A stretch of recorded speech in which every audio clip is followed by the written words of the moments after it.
How do we decide when it is ethical to withdraw or refuse treatment?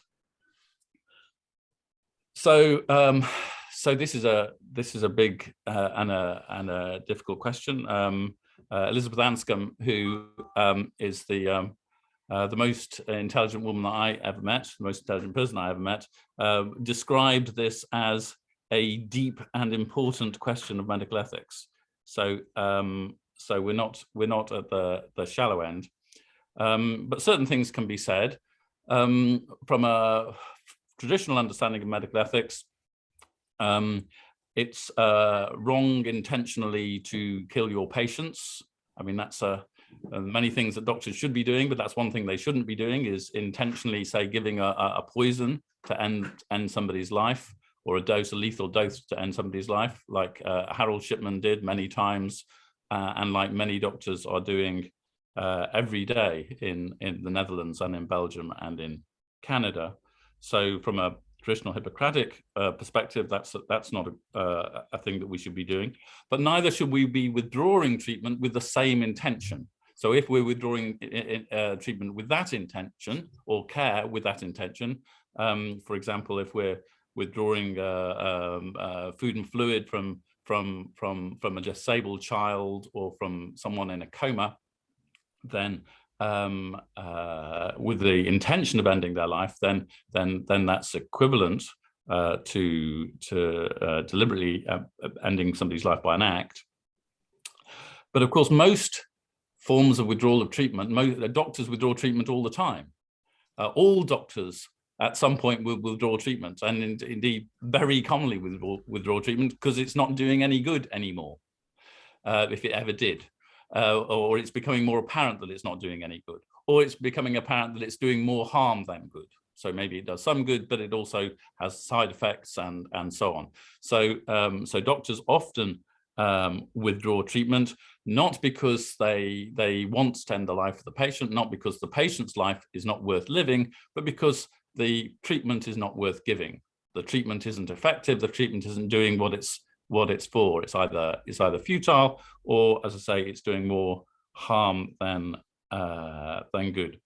So when is it ethical to withdraw treatment? It's ethical to withdraw treatment, first of all, if our intentions are correct, but also if we've properly weighed what is the benefit of this treatment to the burdens, and in order to estimate the benefits and in order to estimate the burdens, we need to engage with the patient, or those who know the patient well, because they will know what's most beneficial for them, how they value, particularly if there's not much more life, but it might be really important for them for some reason, or what the burdens are, which somebody might feel really burdensome, but other people might not think that it was so much of a burden.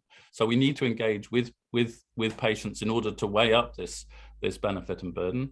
But ultimately, we make a decision about, is this treatment a treatment which it's worth giving, and if it's not worth giving, then it's to be withdrawn, and that's perfectly ethical.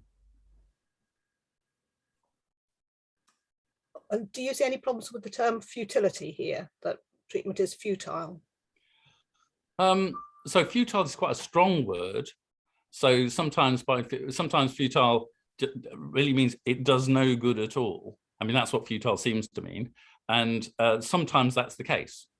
Sometimes it just doesn't do what it's supposed to do on the tin at all, and that's a reasonable view of futile. But sometimes people use the word futile when they don't mean it has no positive effects, but they mean the positive effects are really quite limited, or they're not the positive effects that people are looking for. So they really are looking for, say, the possibility of recovery, but it doesn't give that. So it's futile in relation to recovery, but it's not futile in relation to keeping you going at the moment. So it has some benefits, but not others. So futile can be a bit of a slippery word. But some things simply are futile because they don't work. David, do you think that it makes sense to talk about somebody having it being in their best interests to die? Because the criterion used in the case, assuming that Archie is still alive, is a best interests case. Mm-hmm. And one can imagine saying, well, it's in your best interest not to be treated for this cancer very, very invasively because it's terrible and you may die sooner, rather than go through the treatment. But given that the withdrawal of the treatment from Archie will result in a very rapid deterioration and his death, can one equate being dead as within the interests kind of calculus, do you think? Does it make sense to say it's in your best interest to be dead? I don't think that's the right way to frame it. And I think that if that was your intention, that would be a bad intention. But I think that if a treatment is only going to give you a short amount of time, and you're never going to be conscious for that time, and it is very invasive, even if you don't feel it, it is still very invasive. Lots of things are sticking in you, and lots of treatments have to be given, and so on. Then that's a reason for thinking: is it really worth it? Is the treatment worth it for the limited benefit? And if you know that somebody wouldn't want to be given this treatment, so not wouldn't want to be alive, wouldn't want to be given this treatment, then that's also a reason to give it. Of course, the difficult issue comes often, and this is not just end of life, when patients want a treatment, even though the doctor doesn't think it's particularly good for them. So the doctor and the patient might have different views, and the patient might say, well, even if there's just a tiny amount, this is what I want. And then there are also issues of allocation, I think. There are also issues about how it affects others, because particularly something like intensive care, where you have many people involved in the treatment, that it's really designed for getting people over an emergency situation if they can recover. It isn't designed for people who are unconscious, who could live like this for a long time, I think. And it's reasonable to say, is this what this kind of treatment is for? Even if you might want it, it's really better for somebody else. But we don't like saying that because that's rationing. David, when you say about making some sort of assessment about burden, so how burdensome some treatment is to somebody, and that involves necessarily an engagement with the patient, would you say that it's right to say perhaps that the way in which those burdens are weighed up emerges from those conversations, rather than being looking to some sort of checklist or something like that as to what would constitute a burden? Yeah, I think this burden, in a sense, is a human thing, and it is subjective. There is a subjective element here.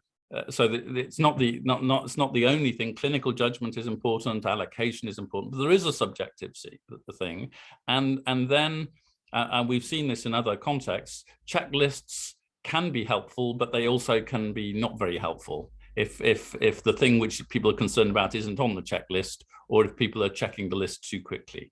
So I think that the checklists, like rules of thumb, they can help people think, and then they're good, but sometimes they can be used instead of thinking, and then they're bad.